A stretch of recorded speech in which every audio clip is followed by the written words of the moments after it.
Booger McFarland of the Mothership, ESPN NFL college football analyst.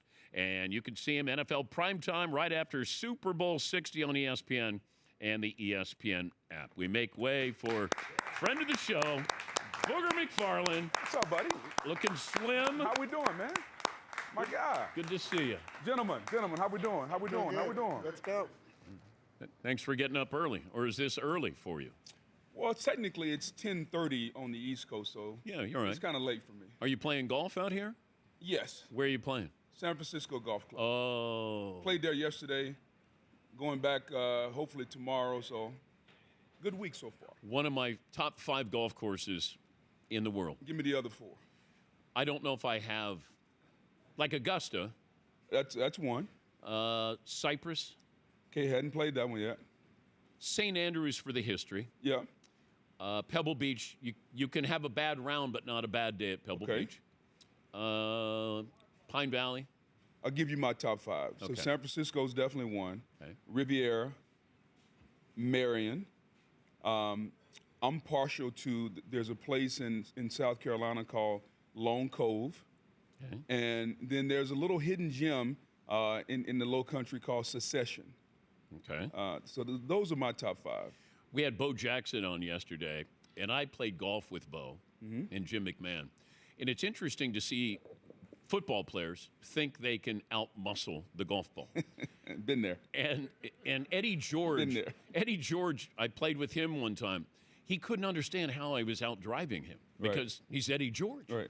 I said, Eddie, there are guys who were 5'5", 150 pounds who are going to outdrive you. Yeah. And he couldn't understand. And Bo said, if that ball was moving 95 miles an hour, I'm okay with it. But it's just there. It's just stationary. And he said he hadn't been able to figure out that game yet. You know, it's one of those things, I think all golfers, especially former athletes, get addicted to the game because of that reason. The ball doesn't move, and mentally you think, I can do whatever I want to this ball. And theoretically you can, but really you can't. The Malcolm Butler play, there's so much nuance to that.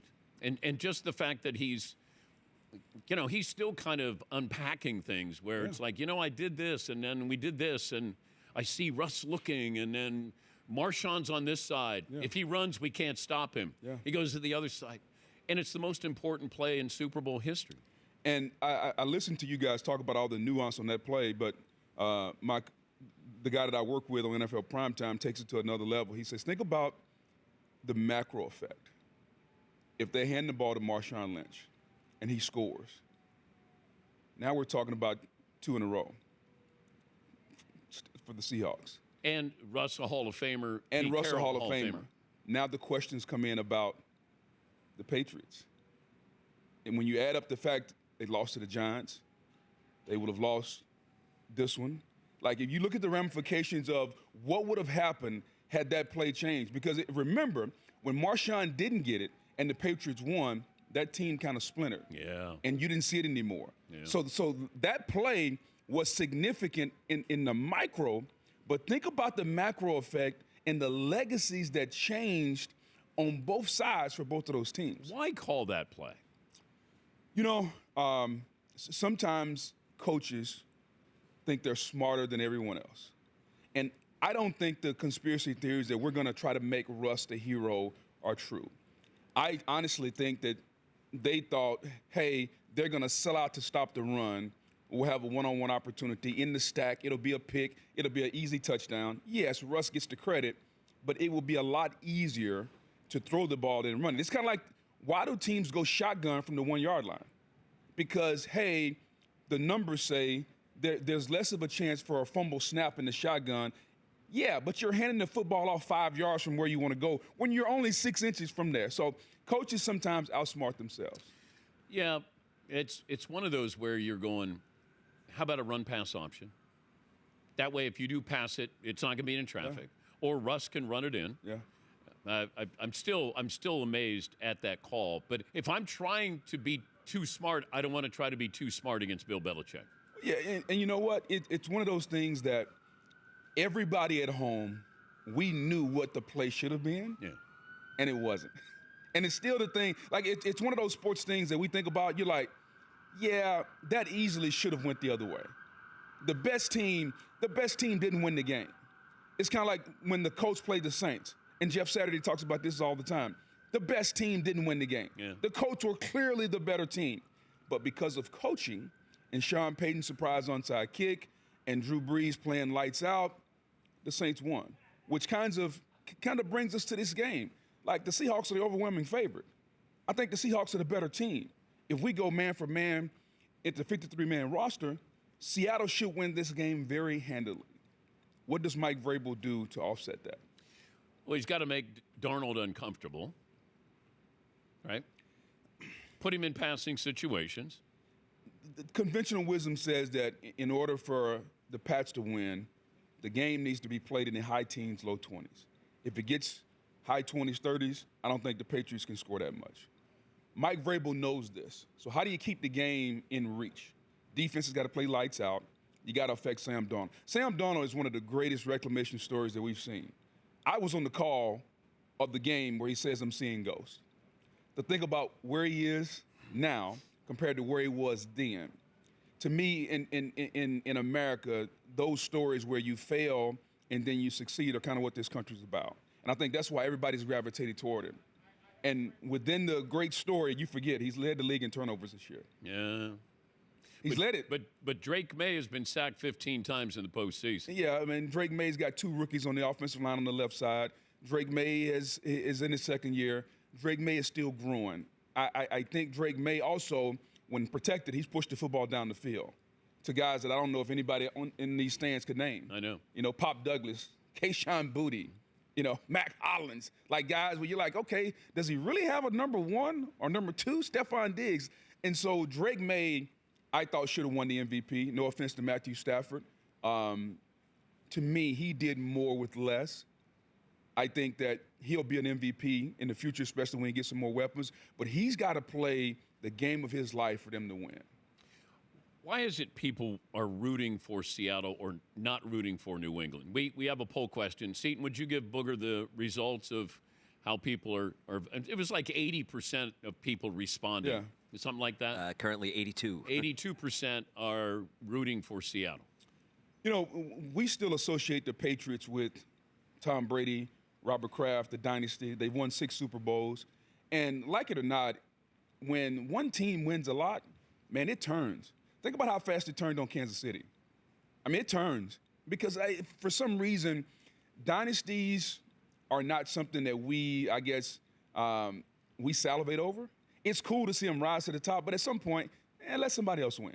At some point, let's move on. And I think when you look at New England, because of that, because of the Spygate, because of Deflategate, because of all the outcry about Bill Belichick not getting in, because of the outcry about Robert Kraft not getting in the Hall of Fame, everything that around this team, you could seriously make an argument. Jerry Jones may call me as soon as I get off this set.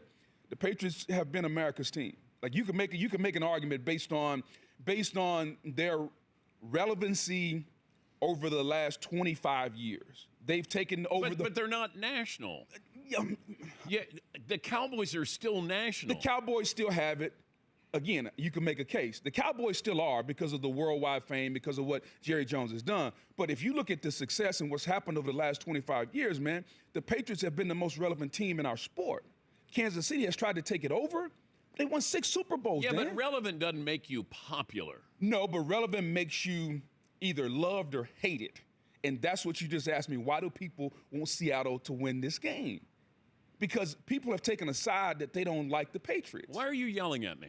Because I'm trying to convince you and have this conversation. Plus, I don't see you but once a year. Okay. You know, so I'm kind of excited. And there's to a see reason for that because you yell at me all the time. That's not the case. I could have stayed at home and got this. Well, hopefully when you if you get it at home, there's a little bit more. There's a better ending. Booger McFarland joining us. You can see him on NFL Primetime right after the Super Bowl on ESPN and the ESPN app. What's a more disgusting nickname, Booger or Mark Schlereth being called Stink? Well, it's got to be Stink. Because Stink, as soon as you hear Stink, your mind goes to a certain place, and it's not a place that you can convince yourself that it's not. When you hear Booger, There are several people that I've met in life that have been called Booger before. Really? Yes. Because it's one of those, it's not typical, but it's not uncommon. Did you say it's snot typical? Is that what you just said? That's not good, Dan. Are you kidding me? No, but that wasn't good at all. That was unscripted. It was very unscripted. It was close, but it missed just a little bit. If Van Pelt said that, you would have been, ha, ha, ha, ha. Well, no, not necessarily. No. Right. Scotty, I love Scotty. Scotty's got a real dry sense of humor. Right. That's why I listen. And it works perfect at midnight. Okay. Okay, so we've established that Seattle's the better team. Doesn't mean they're going to win. Yep. Did you have an MVP vote? No, I didn't. Okay. And you would have voted for? Drake May. Okay. I agree that Drake May was more valuable to his team. Yeah. But how do you equate what Stafford did? Okay, he's got great head coach. Mm-hmm. He has all these weapons. Yeah. But you still got to produce with all of those weapons there, which he did. It's like with Mahomes. When he had Hill and he had Kelsey, he should be great. Yeah. Here's how I say that. And I try to bring it back to things that people can relate to. If you got two great cooks and they both are world reclaimed, if I give one cook more ingredients and more options, they can make a better meal than the other cook. It's as simple as that. Because you are a product of the environment and the ingredients that you have to work with. The knowledge is great, but to your point, you got to go about it. You got to go out and get it done. And it's really simple, man. Drake May did more with less. He didn't have Puka Nacua and Devontae Adams. He doesn't have maybe. You can argue that Sean McVay, and people often say is one of the greatest minds. Nothing against Josh McDaniels because he won Assistant Coach of the Year, and he should have. Mike Vrabel won Coach of the Year. But when it comes to the weapons, Puka Nacua, Kyron Williams, I mean, just Devontae Adams, the way they run the football, outstanding what they had. Like anybody with common sense, Stephon Diggs coming off an ACL, Pop Douglas, Kayshon Boutte, a reclamation project that's been awesome. Matt Collins, you got a rookie running back. You got two rookies on the left side of the offensive line. Just it's New England, I think, is going to be really good for a long time. Yeah. They've overachieved this year. And I think it's been because of the coaching staff and the quarterback. Yeah, it feels like they're a year ahead of schedule. Which is okay. Which if they win this Super Bowl, imagine the expectations we'll have next year. If somehow Mike Vrabel puts this team in a situation where it's in the fourth quarter and it's a one-score game and they have the ball and they win this game, because I think ultimately that's what it has to be. Like if you're Seattle, you want this game 10 to 14 points middle of the third quarter. But if you're the Patriots, you just want to be, can I still see them? You know, it's kind of like get to the back nine. If I get to the back nine, I got two par fives and I'm down two strokes, I'll take my chances. I think if you're Mike Vrabel, that's where you want to get to. Best quarterback you ever sacked? Best quarterback I ever sacked? Troy Aikman. Did you say anything to him? No, because I wanted to get up and dance and celebrate. I wasn't a big trash talker unless you talked to me.